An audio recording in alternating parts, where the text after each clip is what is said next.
महाराष्ट्र में इसी साल विधानसभा के चुनाव हैं और इसी दौरान उद्धव ठाकरे बेहद गुस्से में हैं। उद्धव ठाकरे ने देश के गृह मंत्री अमित शाह को मोहम्मद शाह अब्दाली का वंशज बता दिया है। उद्धव ठाकरे का कहना है चूंकि मोहम्मद शाह अब्दाली के नाम में शाह है और अमित शाह के नाम में भी शाह आता है और इसीलिए वो मोहम्मद शाह अब्दाली के वंशज है। उद्धव ठाकरे का गुस्सा गृह मंत्री की उस बात पे फूटा है जिसमें गृह मंत्री ने यह कहा कि कुछ लोग औरंगजेब की गोद में जाकर बैठ गए। अब सवाल है, जब गृह मंत्री ने यह बात कहा तो उद्धव ठाकरे को ही यह बात अपने लिए क्यों लगी? क्या उद्धव ठाकरे ने यह बात अपने लिए मान ली या उद्धव ठाकरे या शिवसेना को ऐसा क्यों लगा, उद्धव गुट को ऐसा क्यों लगा कि यह बात जो गृह मंत्री ने कही है यह उनके लिए ही कही गई? उद्धव ठाकरे और शिवसेना उद्धव गुट की हालत वैसी हो गई है कि आज के दौर में अगर बाला साहब ठाकरे होते तो न जाने उद्धव ठाकरे की उनकी खुद की पार्टी में क्या हैसियत होती। बाला साहब ठाकरे और उनकी भगवा राजनीति को समझने वाले लोग, बाला साहब ठाकरे को जानने वाले लोग ये बात अच्छी तरह से समझते हैं कि शिवसेना में रहते हुए बाला साहब ठाकरे ने महाराष्ट्र की राजनीति में जो बड़ी लकीर खींची थी, उनका बेटा उद्धव ठाकरे लकीर के किस तरफ है? क्या उद्धव ठाकरे उस तरफ हैं जिस तरफ बाला साहब ठाकरे हुआ करते थे, या उद्धव ठाकरे लकीर की दूसरी तरफ बाला साहब ठाकरे के दुश्मनों, राजनीतिक दुश्मनों के साथ खड़े? जब आप शिवसेना की राजनीति, बाला साहब का दौर याद करेंगे तो आपको यह समझ आएगा कि यह गुट जो है जिसमें शरद पवार हैं, जिसमें कांग्रेस हैं और फिर उसमें शिवसेना उद्धव गुट की एंट्री, यह आपको बहुत असमंजस में डाल देगा, बहुत अप्राकृतिक लगेगा। उद्धव ठाकरे शिवसेना और बीजेपी के गठबंधन में, वहां बीजेपी एनडीए गठबंधन की सरकार पिछली बार चुनकर आती है, लेकिन ऐन मौके पर जो उद्धव ठाकरे पूरे चुनाव में नरेंद्र मोदी के बड़े बड़े पोस्टर लगाकर अपने विधायकों, अपने नेताओं को विधानसभा भेजते हैं, वो उद्धव ठाकरे अचानक विधानसभा चुनावों के बाद ये कहते हैं, उनके मन की लालसा जग जाती है, वो कहते हैं कि मुख्यमंत्री मुझे बनना है।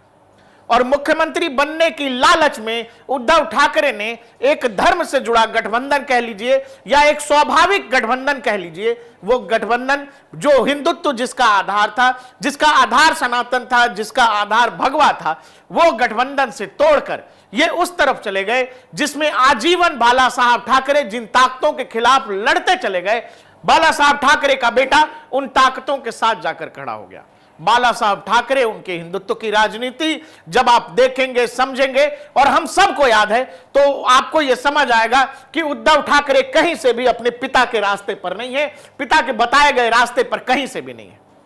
उद्धव ठाकरे का ऐसा लगता है कि केवल एक मकसद है, वो है सत्ता पाना। उद्धव ठाकरे का ऐसा लगता है किसी भी तरह से सत्ता पाना। उद्धव ठाकरे ने गृह मंत्री पर हमला करते हुए यह भी कहा कि गृह मंत्री और बीजेपी जो है वो सत्ता जिहाद कर रहे हैं, जबकि आप जो वर्ड उद्धव ठाकरे ने कहा है सत्ता जिहाद, जब आप इस पर गौर करेंगे तो आपको समझ में आएगा, एक व्यक्ति जो आजीवन बीजेपी के साथ गठबंधन में जो राजनीतिक पार्टी रहती है, केवल सत्ता हासिल करने के लिए, केवल मुख्यमंत्री की कुर्सी पर बैठने के लिए वो उन लोगों के साथ जाकर खड़ा हो जाता है जिसके पिता बाला साहब ठाकरे आजीवन उन शक्तियों के खिलाफ लड़ते रहे, लेकिन बेटा उन्हीं दुश्मनों के पास चला गया, राजनीतिक दुश्मनों के पास। क्यों? क्योंकि बस इसी लालच में कि उन शक्तियों ने, उन ताकतों ने यह कह दिया कि हम आपको मुख्यमंत्री की कुर्सी देंगे, और केवल कुर्सी पर बैठने के लिए उद्धव ठाकरे कांग्रेस और शरद पवार के साथ चले गए, जिनकी विचारधारा और शिवसेना की बातचीत और शिवसेना की भगवा राजनीति, हिंदुत्व की राजनीति में उन कहानियों की कोई जगह नहीं है। लेकिन अब शिवसेना का ऐसा लगता है कि कई बार आप उद्धव ठाकरे की बात सुनिएगा तो कई बार ओवैसी आपको पीछे नजर आएंगे।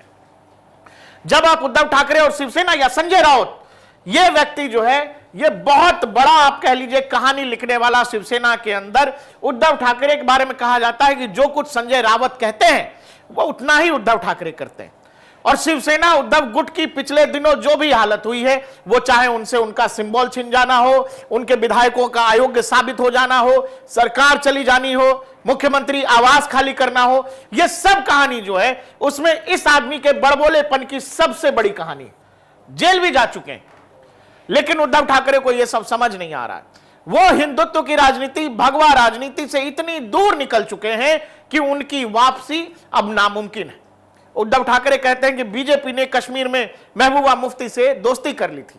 लेकिन उद्धव ठाकरे को यह नहीं समझ आता है कि उसी दोस्ती के आधार पर, उसी सरकार के आधार पर अगले 2-3 साल में कश्मीर से धारा 370 भी बीजेपी ने हटा दी, और उस समय बीजेपी और पीडीपी की सरकार नहीं थी, राष्ट्रपति शासन था। तो छोटी छोटी बातें, हिंदुत्व की बड़ी बड़ी बातें करने वाली शिवसेना जब से उद्धव ठाकरे के हाथों में आई, ऐसा लगता है कि उद्धव ठाकरे और शिवसेना उद्धव गुट ये भूल चुका है कि बाला साहब ठाकरे की राजनीति का आधार क्या था। बाला साहब की राजनीति के केंद्र में मराठा थे, हिंदुत्व थी, भगवा कहानी थी,